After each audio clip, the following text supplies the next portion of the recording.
أعوذ بالله من الشيطان الرجيم بسم الله الرحمن الرحيم সম্মানিত সভাপতি সাহেব, গেরা কদর ওয়াজিবুল ইহতিরাম হযরত নায়েব রাসূল উলামায়ে কেরাম, ফুজালা ও মুরব্বিয়ানে নিজাম, উপস্থিত সকল স্তরের বয়সের পর্যায়ে দ্বীনের আশিকিন, মুহিব্বিন, মুতাআল্লিকিন, আমার প্রাণপ্রিয় এলাকাবাসী ভাইয়েরা, মুহতারামা পর্দার আড়ালের মা ও বোনেরা, আসসালামু আলাইকুম ওয়া রাহমাতুল্লাহ। মহান রব্বুল আলামিনের শাহী দরবারে, মহান মালিকের দরবারে আলিশানে আমি হাজারো লাখ ও অনন্ত অযুত কোটি শুকরগুজারি করছি, যার অনন্ত অফুরন্ত অবারিত দয়া, রহমত, মেহেরবানিকে পুঁজি করে, সম্বল করে, উসিলা এবং উপলক্ষ করে আপনাদেরই বিন্দু বিন্দু ঘাম, ফোঁটা ফোঁটা রক্তের বিনিময়ে তিল তিল করে গড়ে তোলা ঐতিহ্যবাহী দ্বীনী শিক্ষা প্রতিষ্ঠান ডুমুরিয়া বাইতুল আমান ইসলামিয়া মহিলা দাখিল মাদ্রাসা সাহসী উদ্যোগ, যদিও কয়েক বছরের বিরতি মাঝখানে হয়ে গেছে, কারণ আমার জানা নেই, তো এই ধরনের বিরতি হওয়াটা আসলে উচিত নয়, কাঙ্ক্ষিত নয়। যাক, বিরতি হলেও আবার শুরু করা গেছে, এটাই বড় কথা।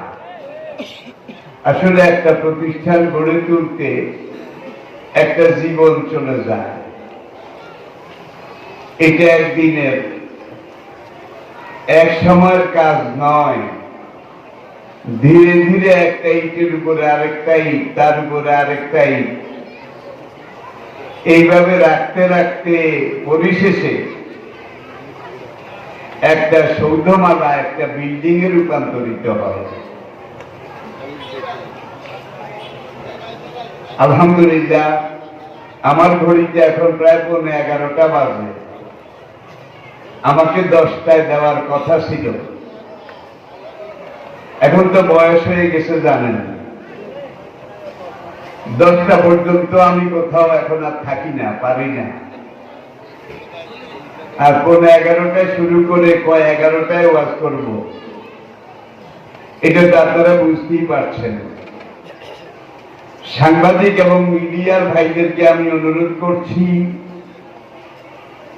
আপনারা কষ্ট করে এসেছেন, আজকের জন্য আমি আপনাদেরকে তেমন সহযোগিতা হয়তো বা করতে পারবো না,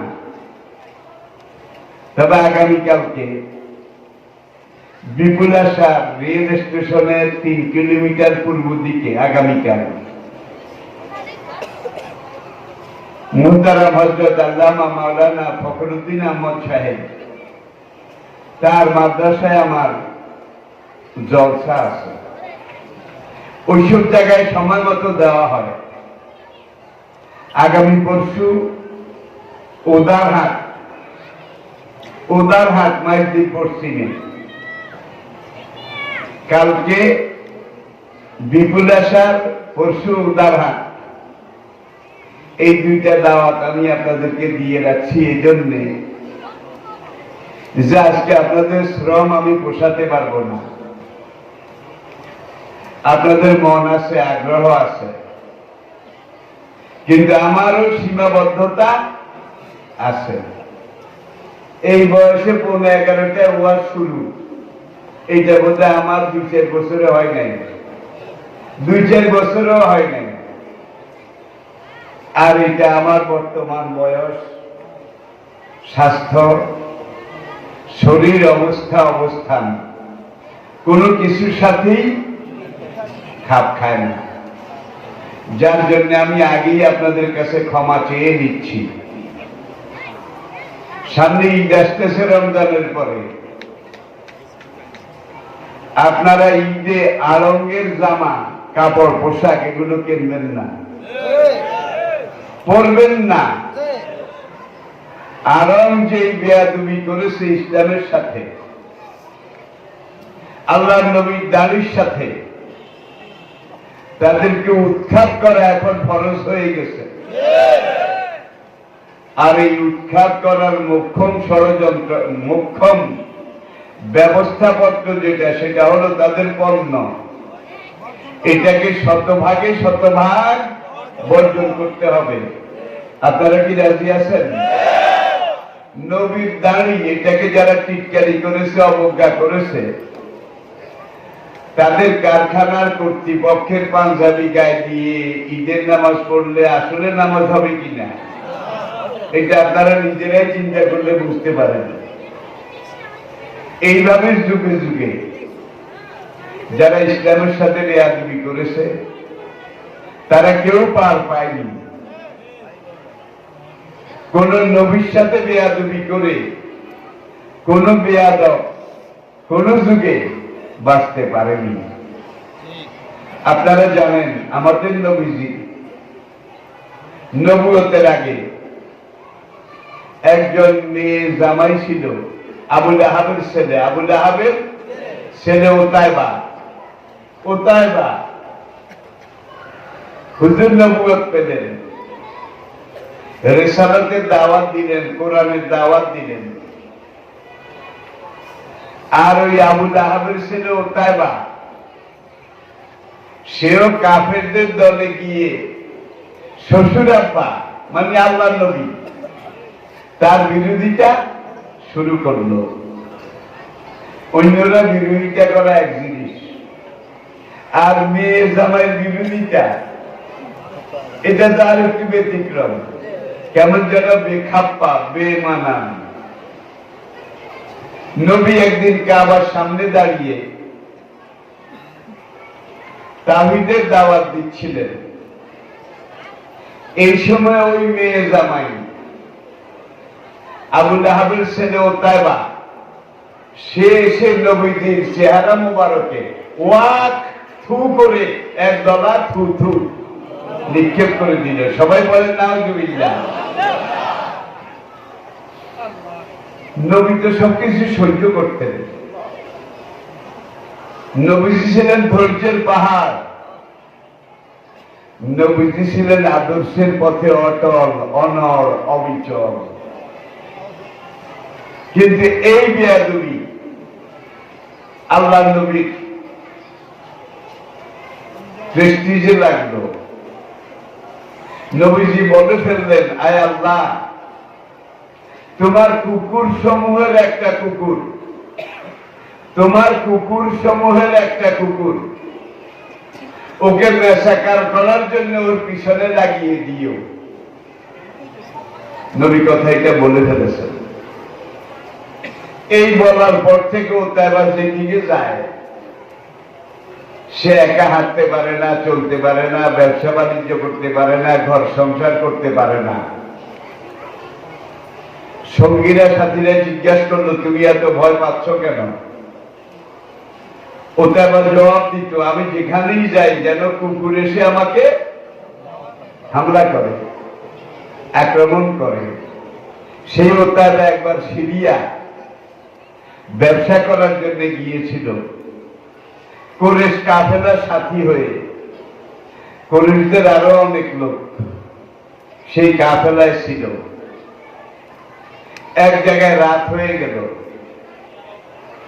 রাত হওয়ার পরে এখন কুরেশের লোকজন একটা মরুদ্যান, সেখানে কয়েকটা খুরমা খেজুর গাছ ছিল, কয়েকটা বাবলা কাটার গাছ ছিল, কিছু ঘাস, গুল্মলতা ছিল, কিছু পাহাড়ের টিলা ছিল। রাতে খাওয়া দাওয়ার পরে সাথী কুরাইশরা, ব্যবসায়ীরা সবাই শুয়ে গেল। ওটা শোয় না। লোকেরা বলল, তুমি শো না কেন? বাঘ যেন আমাকে ধরতে আসে, খেতে আসে। শেষ ম্যাচ লোকেরা বললো, একটা কাজ করো, আমরা এখান দিয়ে সবাই শুয়ে গেলাম, তুমি আমাদের গায়ের উপর দিয়ে উঠে ওই টিলাটার উপরে শো, সেখানে বাঘও যাবে না, তোমাকেও ধরবে না। যে সিদ্ধান্ত সেই কাজ। কুরাইশের লোকজন টিলার আশেপাশে শুয়ে গেল। আর ওই উতায়বা সে লোকজনের দেহের উপর দিয়ে, গায়ের উপর দিয়ে উঠে টিলার উপরে শুইল, যেন বাঘটাকে ধরতে না পারে। রাত গভীর হলো, গহীন জঙ্গল, পাহাড়ের দিক থেকে একটা বাঘ আসলো। এসে এখন সে কুরাইশের লোকজন ঘুমিয়ে আছে, প্রত্যেকের নাকের কাছে গিয়ে গেলাম শুকে, প্রত্যেকের নাকের কাছে গিয়ে গন্ধ শুকে। কাউকে পছন্দ হয় না, কাউকে বাঘের খাতে না। শেষ সে মাথাটা একটু উঁচু করে উপরের দিকে গেলাম শুকলো। শুকার পরে বাঘটা যেন একটা কিছু বুঝতে পারলো। সে এবার ঘুমন্ত করে লোকগুলার গায়ের উপরে পাও দিয়ে, তাদের শরীরের উপর দিয়ে গিয়ে, তার পেছনের দুই পা মানুষের দেহের উপরে আর সামনের দুই পা টিলার উপরে উঠিয়ে ওই উতায়বাকে খপ করে কামড় দিয়ে সেখান থেকে নিয়ে গেল। নবীজি বলেছিলেন, তোমার কুকুর সমূহের মধ্য থেকে একটা কুকুর তুমি ওর উপরে লেলাই দিও। আমরা জানি নবীরা সহজে বরদোয়া করতেন না, অভিশাপ দিতেন না। যদি দিতেন, যখন দিতেন সঙ্গে সঙ্গে নগদ অ্যাকশন হয়ে যেত। প্রিয় ভাইরা, এই কোরআন আমরা নবীর কাছ থেকে পেয়েছি। লৌহে মাহফুজ থেকে আল্লাহ নবীজির কলবে নাজিল করেছেন, এটা আপনারা জানেন। 23 বছর পর্যন্ত, মক্কায় 13 বছর, হিজরত করার পরে মদিনায় 10 বছর। কত বছর? 23 বছর। 17 বছর বয়সে যুবক নবী, তরুণ নবী যখন দেখলেন মক্কায় শান্তি নাই, চুরি ডাকাতি, খুন খারাপি, জেনা ব্যভিচার, মদ পান, ঘুষ, সুদ, জুয়া, এমন কোন অপকর্ম, গুনার কাজ ছিল না যেটা তখনকার মক্কায় ছিল না। নবীজির মনটা কেঁদে উঠল, পুরা দেশটা এইভাবে শেষ হয়ে যাচ্ছে। আপনারা জানেন সুদ এটা আকবারুল কাবায়ের, কবিরাজি গ্রেট, কবিরাজি গ্রেট। সুদ যে খায় বা খেয়েছে তার আমলনামার মধ্যে 70টা কবিরা গুনাহ লেখা হয় সঙ্গে সঙ্গে। যে 70টা কবিরা গুনার মধ্যে আকবারুল কাবায়েরের মধ্যে যেটা সবচেয়ে ছোট, সবচেয়ে হালকা, সেটা হলো নিজের গর্ভধারিণী মায়ের সাথে জুমাবারে, শুক্রবারে, জুমার দিনে জেনা করা। এটা হলো 70টার মধ্যে সবচেয়ে ছোট। বড়গুলো আপনারা চিন্তা করে নেবেন। মক্কার লোকেরা নেশা করত,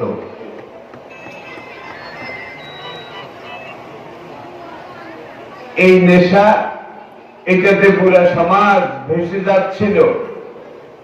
নেশা ইসলামে হারাম, কুল্লু মুস্কার হারাম, যে জিনিস খেলে নেশা হয় সেটাই হারাম।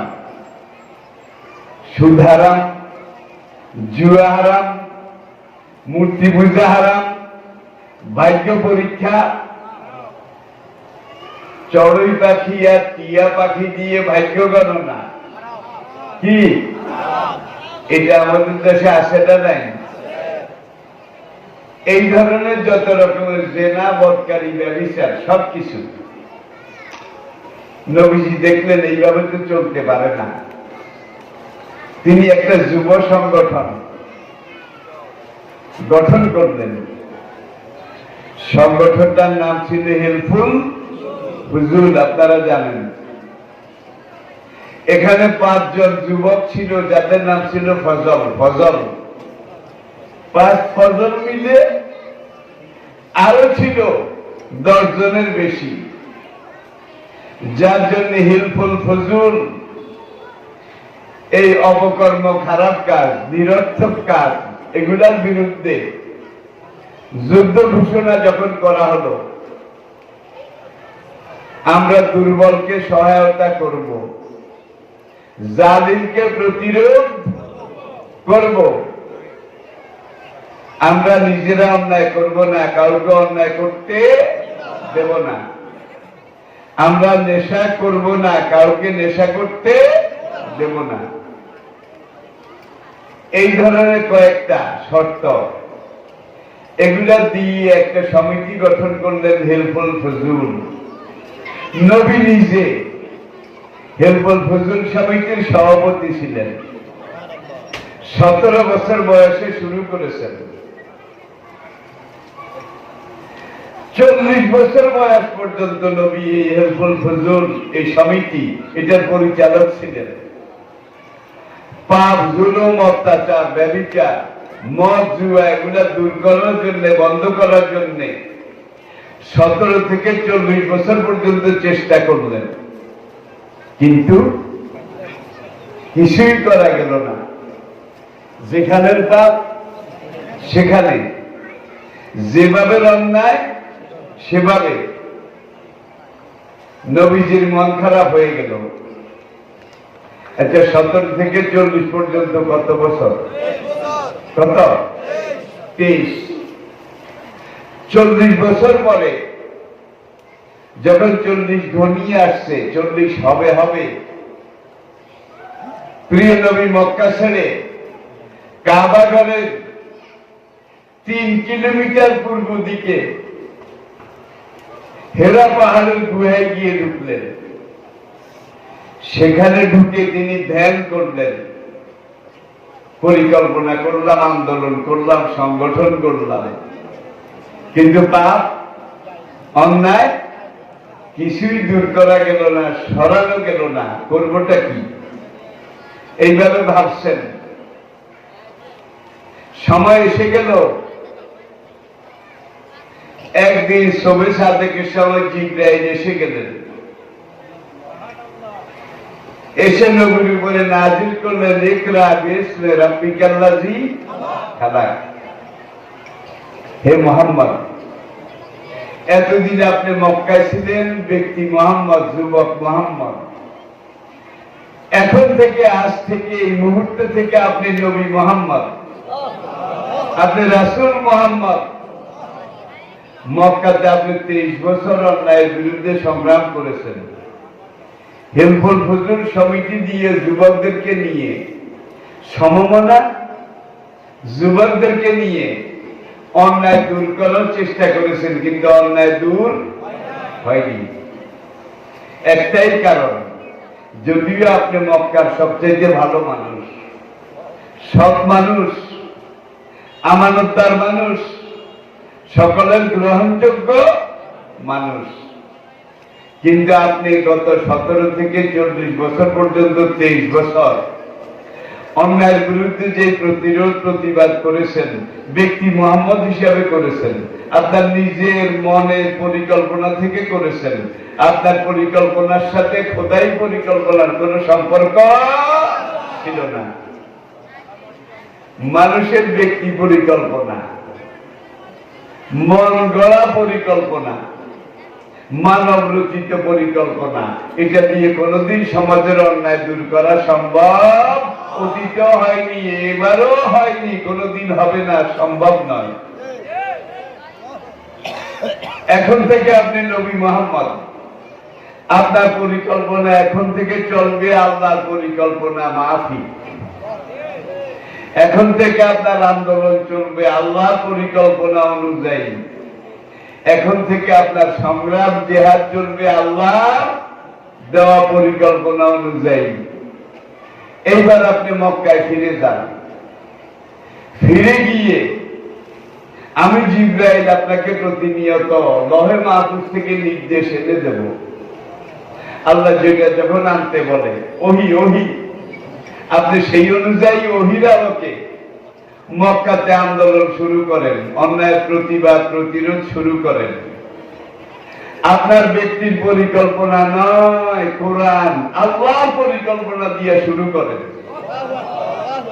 নবী শুরু করেছেন। শুরু করার পরে মক্কাতে 13 বছর গেল। কত? নবী বাড়িতে জায়গা পান নাই, ঘরে জায়গা পান নাই, সমাজে জায়গা পান নাই, সংসারে জায়গা পান নাই। পালিয়ে পালিয়ে, লুকিয়ে ছুপিয়ে, গোপনে গোপনে আব্দুল্লাহ ইবনে আরকামের ঘরে গিয়ে চুপে চুপে, আন্ডারগ্রাউন্ড আন্ডারগ্রাউন্ড গোপন আন্দোলনের মাধ্যমে 13 বছর নবী আন্দোলন করলেন।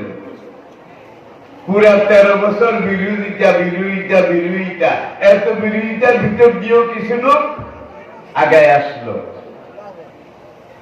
এত বিরোধিতা ঝড় ঝঞ্ঝার ভিতর দিয়ে যে লোকগুলো এগিয়ে আসলো, এরা কিন্তু সাধারণ লোক নয়, এরা সাহসী নাকি? এরা মুজাহিদ।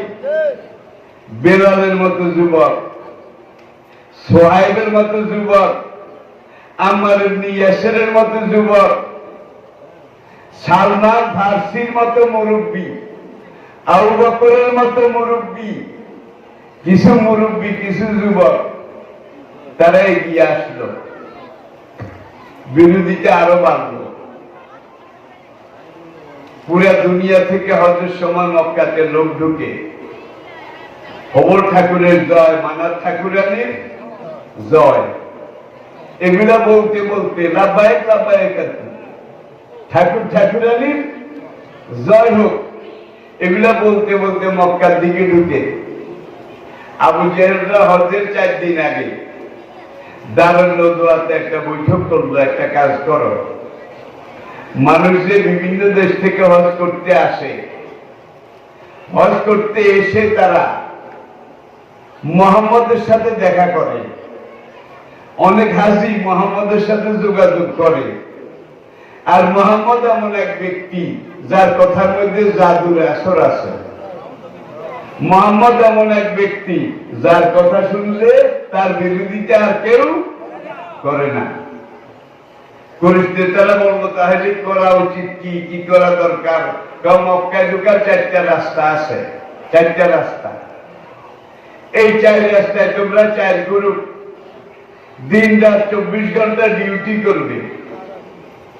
হাজী সাহেবেরা যখন জবা কুসুমা শঙ্কা সমকাশ্য প্রিয়ম নাশম ও চামুণ্ডে জয় জয় সম্বয় সম্বয় সর্বসত্তা নামং সাহা, এই ধরনের দোয়া কালাম মন্ত্রযন্ত্র পড়তে পড়তে যখন কাবার দিকে আসবে, তোমরা তাদেরকে বলবে হাজী সাহেবেরা, খবর ঠাকুরের বান্দারা, হজ করতে আসছেন ভালো কথা, আল্লাহর ঘর হজ করে লেনটা হয়ে তওয়াফ করে, লেনটা উলঙ্গ হয়ে কাবা তওয়াফ করে অশেষ সব নেকি নিয়ে বাড়িতে ফিরে যান। খবরদার পাগলের পাল্লায় পড়িয়েন না। একাদশী সাহেব আর একাদশী সাহেবের জিজ্ঞাসা করে, ভাই কোন পাগল, কেমন পাগল?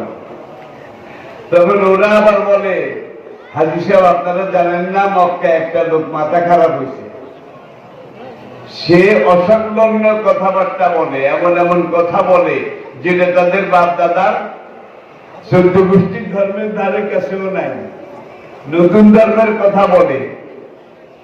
এই লোকটা পাগল, মাথা খারাপ। খবরদার, পাগলের পাল্লায় কেউ পড়বেন না, পাগলের কাছে যাবেন না। এক হাজী সাহেব আর এক হাজী সাহেবকে বলে, ভাই আমি ভুলে যাই নাকি, হজের পরে আপনি আমাকে মনে করাইয়া দিয়ে দিন। কেমন পাগল? একবার পাগল না দেখে দেশে ফিরে যাব না। এই বেচারারা তারা তাদের কাজ করে চলে যেত। রে পাগল, সাঁকো নারিস না। পাগলায় কি কয়? ভালো কথা মনে করেছো, আমার তো খেয়ালই আসছিল না। পাগলের পাল্লায় পড়বেন না। নিষেধ করাতে আল ইনসান হারিসু মিম্মা মনে আলা। মানুষকে যেটা নিষেধ করা হয়, মানুষের তবিয়ত সেই দিকে বেশি ধাবিত হয়। হজটা শেষ করে পাগল দেখতে গেছে, ভাই পাগল দেখতে। কেমন পাগল? যারাই পাগল দেখতে গেছে তারাই ইসলাম গ্রহণ করেছে, যারাই পাগল দেখতে গেছে তারাই ইসলাম গ্রহণ করেছে। আবার বিপরীত পশ্চিম দিকের রাস্তায়, যেখানে কুবরি ইব্রাহিম, সারে ইব্রাহিম, সেখানে আবার এক গুরু হোমর ঠাকুরের বন্দা বান্দিরা কাবাঘর উলঙ্গ হয়ে তওয়াফ করবেন, হজ করবেন, করেন, ভালো কথা, সব নিয়ে দেশে যাবেন। খবরদার, জাদুকরের পাল্লায় পড়িয়েন না। এক হাজি আরেক হাজিকে জিজ্ঞেস করে, ভাই কি জাদুকর? কয়, শোনো নাই মক্কাতে একজন লোক নাম মুহাম্মদ, সে জাদুকর হয়ে গেছে। কয়, ভাই আমি ভুলে যাই নাকি, তুমি একটু মনে রাখিও, হজের কাম শেষ হইলে কেমন জাদুকর দেখা না করে না দেখে যাব না। এখন তারা নিষেধ করে করে আরো নবীর কাছে যাওয়ার কথা মনে করাই দিছে। যারা সেখানে যায় তারাই ইসলাম গ্রহণ করে, গোপনে গোপনে চুপে চুপে আবার ফিরে যায়।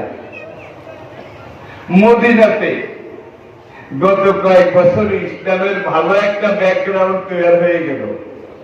ইয়াসরিব মদিনার লোক এইভাবে আসলো, নবীর সাথে দেখা করলো। দেখা করে যখন তারা জানতে পারলো নবীর উপরে বড় বিপদ, নির্যাতন, জুলুম, তারা কসম করে বলল, বাইতে আকাবায়ে উলা, বাইতে আকাবায়ে সানিয়া, দুইবার দুই হজে তারা বলল, আপনি আমাদের সাথে চলুন, আল্লাহর কসম আমরা জীবন দিয়ে আপনাকে সহযোগিতা করব। হুজুর মদিনায় চলে গেলেন। মদিনায় 10 বছর, মক্কায় 13 বছর। কত বছর? 23 বছর। হিসাবটা আমি এই জন্য দিচ্ছি, নবী হওয়ার আগে 23 বছর, 17 বছর থেকে 40 বছর নবী আন্দোলন করলেন, কিন্তু নো রেজাল্ট, কোন পজিটিভ রেজাল্ট আসেনি। তাহলে নবী ব্যর্থ নাকি? নবী ব্যর্থ হননি। তিনি আদর্শের পথে অন্তত কাজ করে গেছেন, চেষ্টা করে গেছেন। যে চেষ্টা করা, পারবো কি পারবো না, যাবে কি যাবে না, এটা আমার চিন্তার ব্যাপার নয়। অন্যায়কে প্রতিরোধ করার জন্য মালিক বলেছেন, আমি অন্যায় প্রতিরোধ করতে করতে মরে যাব। একজন মুমিনের ঈমানের দাবি কি? মনে করুন একজন মুমিনকে আল্লাহ বলেছেন যে কুমিল্লার লালমাই পাহাড়টা, লালমাই ঢাকা আসা যাওয়ার পথে আপনারা দেখেন, লালমাই পাহাড়টা বর্তমানে যেখানে আছে, তুমি আজকে রাতের ভিতরে এটাকে ঠেলে ধাক্কাইয়া আরো 10 মাইল পশ্চিম দিকে নিয়ে যাবে, এটা আমি আল্লাহ তোমাকে নির্দেশ দিলাম। তখন ওই মোমেন্টার ঈমানের দাবি কি? ভাইরে ভাই, এত বড় লালমাই পাহাড়, কিয়ামত পর্যন্ত ঠেললে যেই, না ঠেললেও সেই। আমি ঠেললে যাবেও না, নড়বেও না, চড়বেও না, সুতরাং চুপ করে দাঁড়িয়ে থাকলাম। ঈমানের দাবি আদায় হবে? আল্লাহ বলছে ঠেলে 10 মাইল পশ্চিমে নিয়ে যাও। ঠেলা হইল আমার দায়িত্ব, নেওয়া হইল আল্লাহর দায়িত্ব। আমি খেলা শুরু করে দিলাম। আপনি ঠেলেন। যদি আপনার ঠেলা আল্লাহর কাছে মঞ্জুর হয়, তাহলে রাতের ভিতরে আল্লাহ এটাকে 10 মাইল পশ্চিমে নিয়ে যাবে, আপনি কামিয়াব। আর যদি আপনার ঠেলা মঞ্জুর না হয়, সারা রাত ঠেলেছেন, এক বিন্দুও নড়েনি, 1 ইঞ্চিও যায়নি, অন্তত আল্লাহর কাছে বলতে পারবেন যে ঠেলতে ঠেলতে মরে গেছি। ঠেলতে ঠেলতে মরে গেছি। গেল কি গেল না, যাবে কি যাবে না, এটা আমার বিচার্য নয়। আমার বিচার্য হলো মালিক বলছেন ঠেলো নিয়ে যাও, আমি ঠেলা শুরু করি। সমাজে অন্যায় আছে, নেশা বোধহয় নাই, এটা আজকের আমার শেষ কথা। অনেক যুবক, অনেক তরুণ নেশা করে, হয়তো আপনাদের এলাকায় নাই, আমার এলাকায় আছে ভাই। তবে আগের চাইতে অনেক কমছে, আলহামদুলিল্লাহ, অনেক কমেছে, অনেক কমেছে। এই নেশা যারা খায়, যে যুবকেরা ফেন্সিডিল খায়, ইয়াবা খায়, গাঁজা খায়, কলকি টানে, ইনজেকশনের মাধ্যমে নেশা পুশ করে, পপি খায়, হিরোইন খায়, তারা 40 বছর বয়স পার হওয়ার আগেই মরে যায়। আমার এলাকায় কিন্তু বেশ কিছু যুবক এইভাবে মারা গেছে, নাম বলবো না, আপনারা কেউ কেউ হয়তো চিনেন, একটাও 40 পাস করতে পারে নাই। এরপরে যেগুলা খাইছে, খাইতে রয়েছে, একটা বেলবেল হয়ে গেছে, আরেকটা রাস্তা থুই রাস্তা কিনা দিয়া দেয়, সত্য কথা। এরপর দেখা যায় একটা গুজা হয়ে গেছে, আরেকটার গাল দেয়া হয়ে গেছে, আরেকটা প্যারালাইজ হয়ে গেছে। কারণ এই নেশা তারা এইভাবে যখন খেয়েছে, প্রথমে তাদের হার্ট, তাদের বাল, তাদের লিভার, তাদের কিডনি, তাদের পিত্ত, তাদের প্রোস্টেট গ্ল্যান্ড, এই নেশায় সবগুলো অঙ্গ প্রত্যঙ্গ ড্যাম হয়ে গেছে, অকেজ হয়ে গেছে। আমার কাছে কত মায়েরা আসে, হুজুর আমার ছেলেটার একটু দোয়া করেন। কি হয়েছে? বউ এই পর্যন্ত 2 আনছি, 1 মাস আসিল, আর 24 দিনের মাথায় চলে গেছে। আমি মালো কি নাই, আমাদের হইতে কিছু খাইতায়নি, কিছু খাইতায়নি, বুঝছেন কোথায়? হাতে নেশা খায়। এই নেশা খাইতে খাইতে তার হাত, বাল, লিভার, কিডনি, পিত্ত, ব্লাডার, এগুলা সব ড্যাম হয়ে গেছে। ড্যাম হইতে হইতে যৌনশক্তি, সেক্সুয়াল পাওয়ার, এটা 0 হয়ে গেছে। এখন হাবু নাই, হাবু, হাবু চিনছেন? হাবু, হাবু নাই। এখন বউ 2 বার আসে বিয়ার পরে, 3 বারের বার বউ বাপের বাড়ি যায়, আমি হাতার বাড়ি যাইতাম না, কাকে আরে মা যাবি না, কিনলে 1 হেটা নাই, এটা পর্যন্ত, এটা পর্যন্ত জারুয়া তোকে দুনিয়াও গেছে, আখেরাতও গেছে। ভাই এগুলো আমি বাস্তব অভিজ্ঞতা থেকে বলছি। আমার কাছে লোকেরা আসে, মায়েরা আসে, যে ছেলের বউ থাকে না, কারণ হেতার কলকব্জা যা আসিল, এই নেশা করতে করতে সব মেশিনারি কি হয়ে গেছে, ভেঙে গেছে। আজকে আমাদের মাঠের দিকে তাকান, ময়দানের দিকে তাকান, আল্লাহর কসম, আমার ইমানের কসম, আপনার পয়সা দিয়ে আপনি নেশা করবেন, আমার ক্ষতিটা কি? কিন্তু আগামী দিনে এই জাতির নেতৃত্বে আজকে যারা যুবক তরুণ, তারাই তো দেবে। তারা যদি রাস্তা তুই আরেক কান দিয়ে আনে, তারা যদি বউ রাখতে না পারে, তারা যদি 40-এর আগে গুজাদরি আনে আর ইন্দ্রিক হয়ে যায়, নিজেদেরকে কন্ট্রোল করতে পারে না, এরা সমাজ কন্ট্রোল করবে, এরা দেশ কন্ট্রোল করবে। আসেন, নবী হওয়ার আগে হুজুর 23 বছর চেষ্টা করেছেন, কোন লাভ হয় নাই। নবী হয়েছেন 40 বছরে, 63 বছরে দুনিয়া থেকে চলে গেছেন, তাহলে 40 থেকে 63 কত কত 23 বছর। তাহলে নবী হওয়ার পরেও 23 বছর। এই 23 বছরের প্রচেষ্টার পরে শুধু জজিরাতুল আরব নয়, পুরো অর্ধেক দুনিয়ায় পূর্ণাঙ্গ ইসলাম কায়েম হয়েছিল নাকি হয়নি? হয়েছিল নাকি হয়নি? As a religious teacher, as a founder, as a ruler, as a leader, as a commander, as a lawgiver, as a lawmaker, Muhammad, peace be on him, Muhammad, peace be on him, is the superman of the world. Innaka la'ala khuluqin azim, laqad kana lakum fi rasulillahi uswatun hasanah, ma ataakumur rasulu fakhuzuhu wa ma nahakum anhu fantahu, innaka la'ala khuluqin azim, wa ma arsalnaka illa rahmatan lil alamin, ila kaffatin nasi bashiran wa nadhira, ya ayyuhan nabi inna arsalnaka shahidan wa mubashiran wa nadhira wa da'iyan ila Allahi bi'iznihi wa sirajan। হে নবী, আপনি একটা জ্বলন্ত কবি চারাক বুঝেন? কবি চারাক। নবীকে আল্লাহ কবি চারাকের সাথে তুলনা করেছে।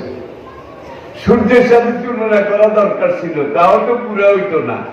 চাঁদের সাথে, লাইটের সাথে, কোন কিছুর সাথে তুলনা করেনি। করেছে কিসের সাথে? চারাক এমন এক জিনিস, এমন এক যুগ গেছে, এমন এক সময় গেছে, এই কারেন্ট বিদ্যুৎ আবিষ্কার হওয়ার আগে চারাক ছিল ধনী গরিব সবাই ঘরের আলোর একমাত্র উৎস, ঠিক কিনা বলেন? আর এক ঘরের একটা চারাক জ্বালাইলেন, একটা চারাক জ্বালানোর পরে এইবার এই চারাকের বাতি থেকে আপনি উত্তর ঘর, সেই ঘরের চারাক জ্বালাইলেন, দক্ষিণ ঘর, পশ্চিম ঘর, পূবের ঘর, এইবারে সব চারাক জ্বালাইলেন। এরপরে পূব দিকের বাড়ির চারাক একটা একটা করে আনলেন, জ্বালাইলেন, নিলেন। পশ্চিমের বাড়ির পুরা গ্রামের সব চারাক এই চারাক থেকে জ্বালাইলেন। জ্বালাইতে জ্বালাইতে পুরা গ্রাম আলোকিত হয়ে গেল, কিন্তু ওই প্রথম চারাকের আগুন কমে গেছে, ঘাটতি হয়েছে। কিয়ামত পর্যন্ত নবুয়ত চারাক সিরাজাম মুনীরা, কিয়ামত পর্যন্ত এখান থেকে আলো নিতে নিতে নিতে নিতে পুরা দুনিয়া আলোকিত হবে, কিন্তু নবুয়ত চারাকের এক বিন্দুও কমবে না, ঘাটবে না। এই জন্য আল্লাহ নবীকে আল্লাহ চারাকের সাথে তুলনা করেছেন। আল্লাহ আমাদেরকে বুঝার তৌফিক দান করুন।